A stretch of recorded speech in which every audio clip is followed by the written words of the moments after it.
Welcome to विमान study. Guys आज है 1 जुलाई 2020 और 1 जुलाई 2020 तक जितने भी इंपॉर्टेंट करंट अफेयर बनते हैं उन पर हम डिस्कशंस करेंगे और इनसे रिलेटेड जो फैक्ट और क्वेश्चंस होंगे उन पर भी हम विस्तृत चर्चा करेंगे।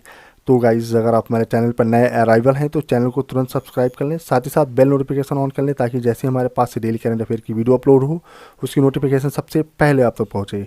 और अगर आपने हमारे चैनल को ऑलरेडी सब्सक्राइब कर लिया है तो जो है चैनल को ज़्यादा से ज़्यादा अपने फ्रेंड्स को शेयर करें। और आज की करंट अफेयर की PDF फाइल आप हमारे डिस्क्रिप्शन बॉक्स से डाउनलोड कर सकते हैं, यहाँ पे लिंक प्रोवाइड की गई है। तो दोस्तों वीडियो को शुरू से लेकर लास्ट तक देखिएगा। अगर आपको वीडियो हेल्पफुल लगती है, अच्छी लगती है तो वीडियो को लाइक करें। अगर आपको वीडियो अच्छी नहीं लगती है या हेल्पफुल नहीं लगती है तो वीडियो को आप डिसलाइक कर सकते हैं और चैनल को सब्सक्राइब भी कर सकते हैं। तो दोस्तों चलिए बढ़ते हैं आज की करंट अफेयर पर। तो गाइस सबसे पहला क्वेश्चन हमारा है आज की करंट अफेयर का कि अंतर्राष्ट्रीय क्षुद्रग्रह दिवस यानी इंटरनेशनल एस्ट्रॉइड डे दिन कब मनाया जाता है। तो इसका करेक्ट आंसर हो जाएगा ऑप्शन सी यानी 30 जून को। ठीक है, तो संयुक्त राष्ट्र ने क्षुद्रग्रह के खतरे को लेकर जागरूकता बढ़ाने के लिए 30 जून 2017 से अंतर्राष्ट्रीय क्षुद्र दिवस यानी इंटरनेशनल एस्ट्रॉइड डे मनाने की घोषणा की थी और लोगों के बीच क्षुद्र ग्रह को लेकर जागरूकता बढ़ाने और इससे होने वाले खतरे को लेकर जो हमारी जो न्यू जनरेशन है उसको बचाने और उन्हें इससे होने वाली भयानक घटना को विस्तार से समझाने के लिए इंटरनेशनल एस्ट्रॉइड डे मनाने की घोषणा की थी। ठीक है, तो जैसे यहाँ पे बात आई यूनाइटेड नेशन की, तो यूनाइटेड नेशन के अभी महासचिव कौन है? Antonio Guterres. और अगर हम इंटरनेशनल एस्ट्रॉइड डे की बात करें और यहाँ पर अगर एस्ट्रॉइड की बात करें तो दोस्तों ये एस्ट्रॉइड है, ये क्षुद्र ग्रह है जो पृथ्वी की तरफ आता आपको दिखाई दे रहा होगा। और इससे मतलब जो खतरा है हमारी पृथ्वी को, हमारी जो न्यू जनरेशन को, उसके बारे में जागरूकता बढ़ाने और लोगों को अवेयर करने के लिए इस दिन को यूनाइटेड नेशन मनाता है। ठीक है, तो ये दिन 30 जून को हर साल सेलिब्रेट किया जाता है, याद रखेंगे। चलिए बढ़ते हैं नेक्स्ट क्वेश्चन पर। तो गाइस नेक्स्ट क्वेश्चन है क्वेश्चन नंबर 2। जापान की डोनट रोबोटिक्स ने कितने अन्य भाषाओं में ट्रांसलेट करने वाला एक इंटरनेट कनेक्टेड स्मार्ट मास्क तैयार किया है? ठीक है, इंटरनेट कनेक्टेड स्मार्ट मास्क तैयार किया है। तो गाइज इसका करेक्ट आंसर हो जाएगा ऑप्शन बी 8 अन्य भाषाओं। ठीक है, तो जापान की डोनेट रोबोटिक्स ने हाल ही में 8 अन्य भाषाओं में ट्रांसलेट करने वाला एक इंटरनेट कनेक्टेड स्मार्ट मास्क तैयार किया है जिसे सी मास्क नाम दिया गया है। ठीक है, याद रखेंगे। और यह मास्क करता क्या है कि यह मास्क ब्लूटूथ के द्वारा स्मार्टफोन और टैबलेट से कनेक्ट हो जाता है। ठीक है, तो जितना ध्यान रखेंगे वेरी वेरी इंपॉर्टेंट। और अगर हम स्मार्ट मास्क की बात करें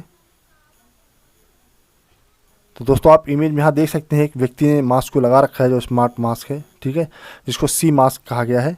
और ये मास्क क्या होता है? ये मास्क जो है एंड्रॉयड फ़ोन या जो टैबलेट्स होते हैं, टैबलेट डिवाइस, उनसे क्या होता है कनेक्ट हो जाता है। और अगर आप कुछ बोलें तो ये क्या करता है 8 अन्य भाषाओं में एक लैंग्वेज को चेंज करता है यानी ट्रांसलेट करता है। ठीक है, और बात आई गई यहाँ पे जापान की। तो दोस्तों इस मास्क को तैयार किया है जापान ने। और जापान की बात करें तो जापान जो है ये मास्क मैप में जापान यहाँ पे है। और अगर इसकी बात करें तो इसकी कैपिटल क्या है? टोक्यो। और करेंसी जापानीज येन। और यहाँ की नेशनल लैंग्वेज क्या है? जापानीज चलती है यहाँ पे। और यहाँ के प्राइम मिनिस्टर कौन है? Shinzo Abe. ठीक है, जापान के प्राइम मिनिस्टर शिंजो अबे, याद रखेंगे। और दोस्तों आपकी अवेलेबिलिटी के लिए, सुविधा के लिए जो है मैंने जो है डिटेल्स यहाँ पे रख दी हैं, आप यहाँ से भी देख सकते हैं, नोट डाउन कर सकते हैं। ठीक है, तो चलिए बढ़ते हैं नेक्स्ट क्वेश्चन पर। तो दोस्तों नेक्स्ट क्वेश्चन है क्वेश्चन नंबर 3। ईरान की इस्लामिक रिवॉल्यूशनरी गार्ड कॉर्प्स ने मार्च 2021 तक किस महासागर में अपना एक अस्थायी सैन्य अड्डा स्थापित करने की घोषणा की है? तो जो है इस्लामिक रिवॉल्यूशनरी गार्ड कॉर्प्स ने मार्च 2021 तक जो है हिंद महासागर में अपना एक स्थायी सैन्य अड्डा स्थापित करने की घोषणा की है। तो करेक्ट क्या हो जाएगा? इस करेक्ट हो जाएगा ऑप्शन सी हिंद महासागर। ठीक है, और हिंद महासागर की अगर बात करें दोस्तों तो गाइस अगर वर्ल्ड पॉलिटिकल मैप में आप देखेंगे तो हिंद महासागर आप देख सकते हैं कहाँ पे है, जो आप देख सकते हैं यहाँ पे है। ठीक है, हिंद महासागर ये अफ्रीका और ऑस्ट्रेलिया के बीच में है। ठीक है, और क्या है इंडियन मैप के नीचे है। ठीक है, तो ये इसको इसलिए इंडियन टेरिटरी में आता है, इसलिए इसको हिंद महासागर कहा जाता है। और यहीं पर क्या हुआ कि ईरान की जो इस्लामिक रिवॉल्यूशनरी गार्ड कॉर्प्स ने मार्च 2021 तक हिंद महासागर में अपना एक स्थायी सैन्य अड्डा स्थापित करने की घोषणा की है। और इस स्थायी सैन्य अड्डा को स्थापित करने का जो उद्देश्य है, मोटो क्या है, अंतर्राष्ट्रीय जल में अपनी उपस्थिति बढ़ाना है। ठीक है, क्योंकि देखा जा रहा है कि चाइना जो है हर तरफ से अपनी उपस्थिति बढ़ा रहा है समुद्र में। ठीक है, तो इसीलिए जो है हिंद महासागर में उपस्थिति बढ़ाने के लिए इराक की जो कॉर्प्स है, इस्लामिक रिवॉल्यूशनरी गार्ड कॉर्प्स, इसने जो है अपनी सदस्यता यहाँ दर्ज कराई है, अपनी उपस्थिति यहाँ दर्ज कराई है। ठीक है, तो याद रखेंगे। और दोस्तों यहाँ एक इम्पॉर्टेंट चीज़ आई है, जैसे आप देखेंगे यहाँ पे इस्लामिक रिवॉल्यूशनरी गार्ड कॉर्प्स, ये क्या है? अगर इसकी बात करें कि ईरान में ये क्या है, किस चीज़ को बोलते हैं इस्लामिक रिवॉल्यूशनरी गार्ड कॉर्प्स, तो दोस्तों ये एक ईरानी सशस्त्र बलों की एक शाखा है जिसकी स्थापना 22 अप्रैल 1979 को आयतुल्लाह रूहुल्लाह खुमैनी के आदेश से ईरानी क्रांति के बाद हुई थी। ठीक है, तो याद रखेंगे कि ये ईरानी सशस्त्र बलों की एक शाखा है। ठीक है, इतना याद रखेंगे। चलिए बढ़ते हैं नेक्स्ट क्वेश्चन पर। तो दोस्तों नेक्स्ट क्वेश्चन है क्वेश्चन नंबर 4। भारतीय और जापानी नौसेना ने किस महासागर में खतरे से निपटने के लिए हाल ही में संयुक्त युद्धाभ्यास किया है? तो दोस्तों इसका भी क्वेश्चन नंबर 3 की तरह करेक्ट आंसर सी ही होगा, हिंद महासागर। ठीक है, हिंद महासागर में भारतीय और जापानी नौसेना ने हाल ही में चीन के बढ़ते खतरे से निपटने के लिए संयुक्त युद्धाभ्यास किया है। ठीक है, और हाल ही में Japan maritime self defence force ने कि जो जेएस कसीमा है और जेएस सीमायुकी ने भारत के आईएनएस राणा और आईएनएस कलिश के साथ एक संयुक्त युद्धाभ्यास किया है। और इसका मोटो एक्चुअली क्या था, इसका जो उद्देश्य है इस युद्धाभ्यास का, चीन के बढ़ते खतरों से निपटने के लिए संयुक्त युद्धाभ्यास किया गया है, क्योंकि चीन हर जगह अपनी उपस्थिति दर्ज करा रहा है, अपने कदमों को बढ़ा रहा है, चाहे समुद्री एरिया हो चाहे थल जो है मैदानी एरिया हो। ठीक है, तो इन सब चीज़ों से निपटने के लिए ये युद्धाभ्यास किए जा रहे हैं ताकि अपनी उपस्थिति समुद्र में भी दर्ज कराई जा सके। और दोस्तों अगर आप बात करें यहाँ पे हिंद महासागर की, तो हमने आपको क्वेश्चन नंबर 3 में बताया था कि हिंद महासागर यहाँ पे है। ठीक है, और चाइना क्या कर रहा है, चाइना अपनी उपस्थिति जो है चारों तरफ फैलाने की कोशिश कर रहा है, तो उसके कदमों को रोकने के लिए ठीक है ये युद्धाभ्यास किया गया है। चलिए बढ़ते हैं नेक्स्ट क्वेश्चन पर। तो दोस्तों नेक्स्ट क्वेश्चन है क्वेश्चन नंबर 5। अमेरिकी सीनेट ने किसकी संप्रभुता की रक्षा के लिए सर्वसम्मति से एक विधेयक पारित किया है? तो गाइज बताना है कि अमेरिकी जो सीनेट है उसने किसकी संप्रभुता के लिए एक सर्वसम्मति से एक विधेयक पारित किया है? तो दोस्तों ये किया है हांगकांग के लिए, इसलिए इसका करेक्ट आंसर हो जाएगा ऑप्शन डी, हांगकांग के लिए अमेरिकी सीनेट ने संप्रभुता की रक्षा के लिए सर्वसम्मति से एक विधेयक पारित किया है। ठीक है, और अगर हम बात करें इस हांगकांग और यहाँ की जो है संप्रभुता की, तो अमेरिकी सीनेट ने ये जो है हाल ही में चीन को झटका देते हुए हांगकांग संप्रभुता की रक्षा के लिए सर्वसम्मति से एक विधेयक पारित कर लिया है, और जिसमें हांगकांग पर सख्त राष्ट्रीय सुरक्षा कानून लागू करने के लिए जिम्मेदार चीन के साथ साथ पुलिस बल को भी निशाना बनाया गया है। ठीक है, तो ये चीन हर एरिया में, हर क्षेत्र में अपना फैलाव कर रहा है, तो उसकी एक्टिविटीज़ को रोकने के लिए, उसकी एक्टिविटीज़ को कंट्रोल करने के लिए अलग अलग कंट्रीज़ अलग अलग एक्टिविटीज़ कर रहे हैं। तो यहाँ पे यही हुआ है कि अमेरिकी सीनेट ने हांगकांग की संप्रभुता यानी उसकी सुरक्षा और उसकी कल्चरल वैल्यूज़ को बचाने के लिए, ठीक है, तो ये जो है क्या किया है, ये विधेयक पारित किया है। ठीक है, और यहाँ पे अगर हम बात करें हांगकांग की, तो आप देख सकते हैं यहाँ पे कि हांगकांग के चीफ एग्जीक्यूटिव कौन है, कैरी लैम, और चीफ सेक्रेटरी कौन है, मैथ्यू च्यूंग, और काउंसिल प्रेसिडेंट कौन है, एंड्रू ल्यूंग, और चीफ जस्टिस जोफ्रे मा। ठीक है, और यहाँ पे अमेरिका की बात करें, यूनाइटेड स्टेट की, तो अमेरिका की कैपिटल क्या है, वाशिंगटन डीसी, और president Donald Trump, chief justice John Roberts, currency क्या चलती है, यूनाइटेड स्टेट्स डॉलर। और यहाँ पे अगर मैप की बात करें, जो अभी हमने डिटेल आपको बताई है कि हांगकांग, तो गाइस आप मैप में देख सकते हैं हांगकांग जहाँ पे है, और हांगकांग को बोला जाता है the People's Republic of China. इसको जितना याद रखेंगे, इसको the People Republic of China भी कहा जाता है। ठीक है, चलिए बढ़ते हैं नेक्स्ट क्वेश्चन पर। तो गाइस आज के करंट अफेयर का जो है नेक्स्ट क्वेश्चन, और very important question, question number 6। निम्नलिखित राज्यों में से किसे मध्य प्रदेश के राज्यपाल का अतिरिक्त प्रभार दिया गया है? निम्नलिखित राज्यपालों में से, जो राज्यपाल हैं option A B C D, इन राज्यपालों में से मध्य प्रदेश के राज्यपाल का अतिरिक्त प्रभार दिया गया है? कौन से राज्यपाल ऐसे हैं जिनको जो है मध्य प्रदेश का कार्यभार संभालने के लिए सौंपा गया है? तो गाइस इसका करेक्ट आंसर हो जाएगा ऑप्शन ए आनंदीबेन पटेल। अभी आनंदीबेन पटेल क्या है, उत्तर प्रदेश की राज्यपाल हैं, लेकिन जो मध्य प्रदेश के जो राज्यपाल हैं उनकी जो है अस्वस्थ होने के कारण, तबीयत ठीक न होने के कारण अभी जो मध्य प्रदेश का जो कार्यकाल है या जो वर्क है वहाँ का जो है आनंदीबेन पटेल जो उत्तर प्रदेश की राज्यपाल हैं उनको सौंपा गया है। ठीक है, और अगर यहाँ पे हम बात करें मध्य प्रदेश की, तो मध्य प्रदेश कैपिटल गवर्नर कौन है? लालजी टंडन। ठीक है, और यहाँ कैपिटल कौन है? भोपाल। और चीफ मिनिस्टर क्या है, कौन है?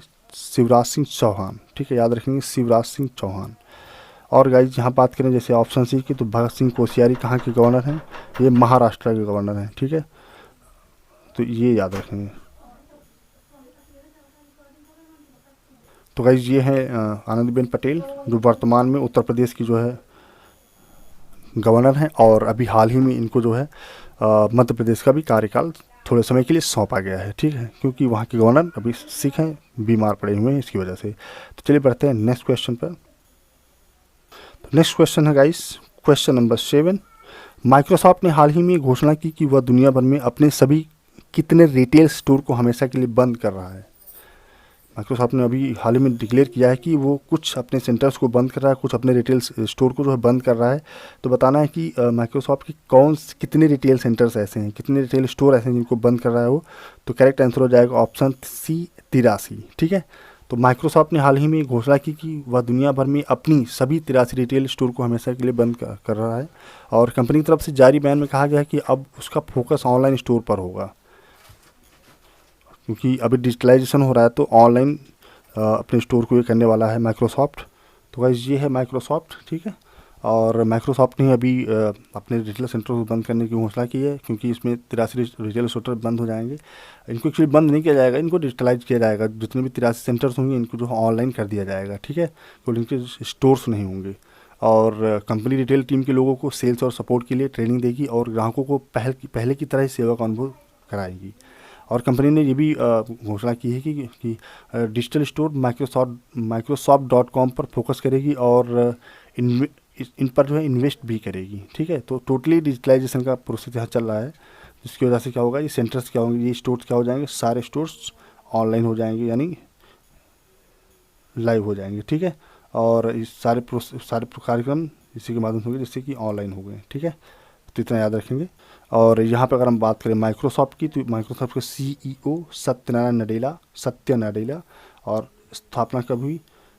4 अप्रैल 1975, और इसका हेड क्वार्टर कहाँ है? Washington DC United states. और इसके संस्थापक कौन है? बिल गेट्स और पॉल एलन। ठीक है, याद रखेंगे माइक्रोसॉफ्ट फाउंडर्स या संस्थापक बिल गेट और पॉल एलन। चलिए बढ़ते हैं नेक्स्ट क्वेश्चन पर। तो गाइस नेक्स्ट क्वेश्चन है क्वेश्चन नंबर 8। भारतीय नौसेना ने स्वदेशी रूप से विकसित उन्नत टॉर्पीडो डेको सिस्टम किसको शामिल किया है? डेको सिस्टम के किसको शामिल किया है जो टॉर्पीडो है, जो सभी फ्रंट लाइन युद्धपोतों से निकाल दिए जाने में सक्षम है? तो इसमें इसका करेक्ट आंसर हो जाएगा ऑप्शन ए मारीच। तो भारतीय नौसेना ने स्वदेशी रूप से विकसित उन्नत टॉर्पीडो डेको सिस्टम मारीच को शामिल किया है। ठीक है, याद रखेंगे डेको सिस्टम क्या, मारीच को शामिल किया है, जो सभी फ्रंट लाइन युद्धपोतों से निकाल दिए जाने में भी सक्षम है। और यहाँ पे अगर हम बात करें गाइज इंडियन नेवी की, भारतीय नौसेना की, ठीक है, तो यहाँ देखेंगे vice chief of Naval staff कौन है? Vice chief of Naval staff है जी अशोक कुमार। ठीक है, ये याद रखेंगे। और deputy chief of Naval staff कौन है? MS पवार। ठीक है, और चीफ ऑफ नवल स्टाफ कौन है? CNS कौन है, यानी chief of naval staff admiral Karambir Singh. ये इंपॉर्टेंट है, एग्जाम में अक्सर पूछा जाता है, chief of the naval staff कौन है? तो अब याद रखेंगे करमवीर सिंह। ठीक है, और इसका हेड क्वार्टर कहाँ है? इसका हेड क्वार्टर है ministry of defence new Delhi में। और इसकी स्थापना कब की गई थी इंडियन नेवी की? तो 5 सितंबर 1612 में इंडियन नेवी की स्थापना की गई थी। तो इतना याद रखेंगे। चलिए बढ़ते हैं नेक्स्ट क्वेश्चन पर। गाइस नेक्स्ट क्वेश्चन पढ़ने से पहले हम देख लेते हैं जिसकी हम बात कर रहे थे मारीच टॉर्पीडो की। ठीक है, तो ये है मारीच टॉर्पीडो। ठीक है, चलिए बढ़ते हैं नेक्स्ट क्वेश्चन पर। तो गाइस नेक्स्ट क्वेश्चन है क्वेश्चन नंबर 9, किस देश ने हाल ही में अमेरिकी राष्ट्रपति डोनाल्ड ट्रंप के खिलाफ गिरफ्तारी वारंट जारी किया है? तो करेक्ट आंसर उसका हो जाएगा ऑप्शन डी, ईरान। ठीक है, तो ईरान ने क्या किया, हाल ही में अमेरिकी राष्ट्रपति डोनाल्ड ट्रंप के खिलाफ गिरफ्तारी वारंट जारी किया है, और ट्रंप को गिरफ्तार करने के लिए ईरान ने इंटरपोल से मदद मांगी है। और एक रीज़न क्या है कि ऐसी एक्टिविटीज़, ऐसी प्रोसेस की जा रही है ईरान की तरफ से। तो ईरान के इस कदम की वजह जनवरी में बगदाद में हुए ड्रोन अटैक को बताया जा रहा है, जिसमें ईरान की जो है कदम सेना के प्रमुख जनरल कासिम सुलेमानी की मौत हो गई थी। और इंटरपोल बहुत संगीन मामलों में वांछित अंतर्राष्ट्रीय अपराधियों के लिए रेड कॉर्नर नोटिस जारी किया है इसने। ठीक है, तो याद रखेंगे इसका रीज़न क्या है। इसका रीज़न यही कि वहाँ पे जो ड्रोन अटैक हुआ था, तो उसका सीधा सीधा ब्लेम ट्रंप पर जा रहा है, और ट्रंप को जो है गिरफ्तार करने का या उनको अरेस्ट करने का वारंट जारी किया है किसने, ईरान ने। और अगर हम बात करें ईरान की,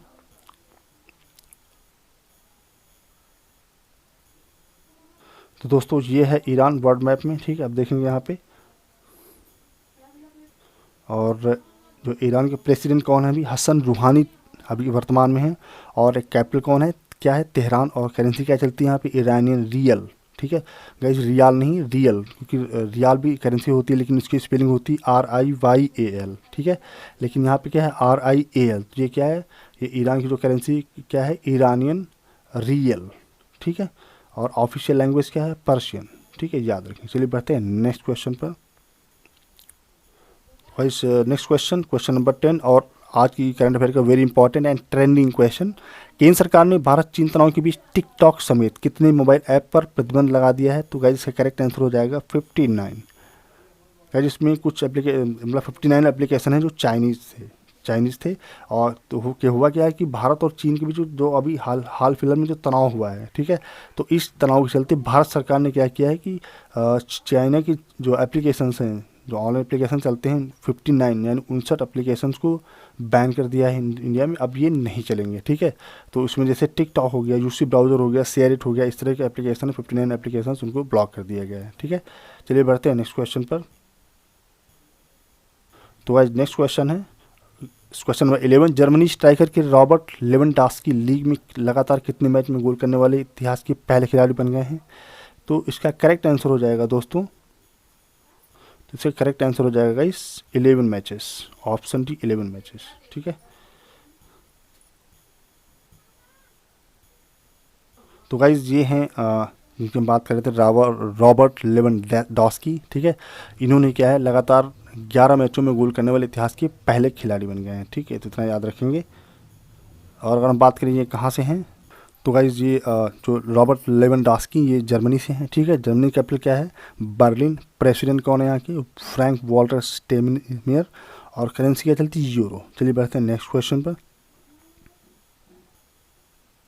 तो गाइस आज के करंट अफेयर का वेरी वेरी इंपॉर्टेंट क्वेश्चन और लास्ट क्वेश्चन, आयरलैंड गणराज्य के नए प्रधानमंत्री के रूप में चुने गए व्यक्ति का नाम बताइए। किस व्यक्ति को जो है आयरलैंड का नया जो है प्रधानमंत्री चुना गया है? तो गाइस इसका करेक्ट आंसर हो जाएगा ऑप्शन बी, माइकल मार्टिन। ठीक है, माइकल मार्टिन को ही भी आयरलैंड गणराज्य का जो है नया प्रधानमंत्री चुना गया है। और अगर हम बात करें आयरलैंड की, तो इसकी कैपिटल क्या है, डबलिन। ठीक है, प्राइम मिनिस्टर कौन है जिनको भी चुना गया, माइकल मार्टिन। और करेंसी क्या चलती है, यूरो। ठीक है, याद रखेंगे। और अगर हम बात करें जो है आयरलैंड की, तो गाइस वर्ल्ड मैप में ये आयरलैंड यहाँ पे है। ठीक है, जिसकी हम बात कर रहे थे। ठीक है, तो आयरलैंड के जो अभी आयरलैंड गणराज्य के जो नए प्रधानमंत्री कौन है, माइकल मार्टिन। चलिए जो कि बढ़ते हैं आगे। तो गाइस ये थी आज की करंट अफेयर। और आज की करंट अफेयर से रिलेटेड कोई सजेस्ट एडवाइस आप देना चाहें तो हमारे कमेंट बॉक्स में आके दे सकते हैं। और क्योंकि आपके सजेशन कमेंट से हमें क्या प्रोत्साहन मिलता है, कुछ नई चीज़ सीखने को मिलती है। ठीक है गाइस, तो एडवाइस करें और सजेस्ट करें ताकि और ज़्यादा से ज़्यादा इम्प्रूवमेंट किया जा सके। और हमारे चैनल को सब्सक्राइब करके रखें ताकि डेली करंट अफेयर्स आपको प्राप्त होती रहे, इसकी अपडेशन आपको मिलती रहे। तो चलिए मिलते हैं कल की करंट अफेयर में। थैंक यू सो मच, जय हिंद।